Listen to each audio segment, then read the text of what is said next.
طلعت علينا المغنية والممثلة الأمريكية سيلينا جوميز بخبر إنها مش هتقدر تحمل في الفترة الحالية والمدة مش معروفة بسبب إنها بتاخد أدوية لعلاج الاضطراب ثنائي القطب اللي بتعاني منه. هو إيه الاضطراب ثنائي القطب؟ هو مشكلة صحية عبارة عن اضطراب في المزاج اللي هو بيعكس مشاعرنا وأفكارنا، سواء كنا قلقانين أو مسترخين، سعداء أو زعلانين أو أي حاجة بين النقيضين. والمزاج مش بيعكس حاجة واحدة بس، لكنه بيخليط بين حاجات كتير. والمصابين بالاضطراب ده عادة بيحسوا باستثارة زايدة ويتهوروا في تصرفاتهم أو يتخيلوا إن ليهم أهمية أكبر من الحقيقة، وممكن يحسوا بإحباط شديد ويأس واكتئاب مع صعوبة في اتخاذ القرارات والتركيز.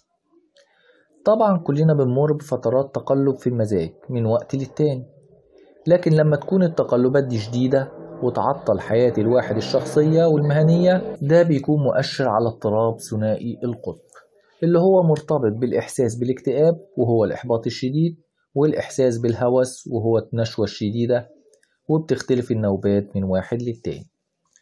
أعراض نوبات الاكتئاب: الإحساس معظم الوقت بالتعاسة أو إن الواحد ملوش لازمة، الإحساس إن مفيش طاقة ومفيش نفس للأكل، فقدان الاهتمام بالنشاطات اليومية، صعوبة في التركيز أو إن الواحد يفتكر أي حاجة، الإحساس بالفراغ أو الذنب أو اليأس، الإحساس بهلوسات أو أفكار مش منطقية، صعوبة في النوم نتيجة للأفكار السوداوية، عدم الاهتمام بالمظهر وبنظافة وصحة الجسم.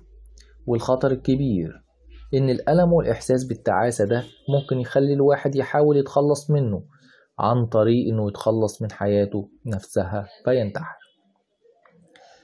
أما أعراض نوبات الهوس: الإحساس بأنه مليان طاقة وحيوية، الإحساس بالأهمية الشخصية أو أنه مليان أفكار وخطط، سرعة الانفعال والنرفزة، الإحساس بهلوسات وأفكار مش منطقية، عدم الرغبة في النوم نتيجة للنشاط الزايد، عمل تصرفات ضد مبادئ الواحد وطبيعته، وممكن تسبب مشكلات زي الدخول في علاقات جنسية عشوائية أو تبذير الفلوس من غير حساب.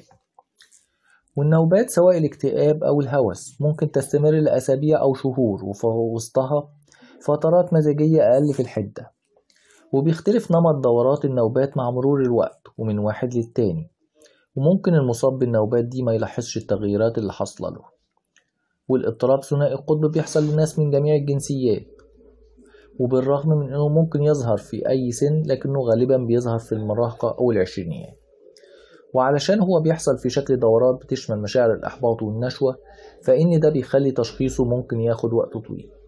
وفي عوامل كتيرة ومختلفة بتساعد في ظهور الاضطراب ثنائي القطب، منها عوامل وراثية ومنها عوامل نفسية أو اجتماعية زي تجربة حياتية صدمة أو ضغط نفسي. وممكن شرب المخدرات والخمور يساعد بشكل كبير في ظهور أعراض الاضطراب ده، أو إنها تزيد من أعراض موجودة بالفعل. بالرغم من إن مفيش علاج للاضطراب ده، لكن عن طريق العلاج بنقدر نتحكم في الأعراض. والاضطراب ثنائي القطب بيحتاج لخطة علاجية طويلة المدى بتشمل الأدوية والعلاج النفسي وتغييرات في أسلوب الحياة. وفي كتير من الوسائل لعلاج الاضطراب ثنائي القطب والتحكم فيه، لكن بيتوقف تحديد الوسيلة المناسبة على نوع الاضطراب وعلى درجته وعلى حسب ظروف المريض الشخصية.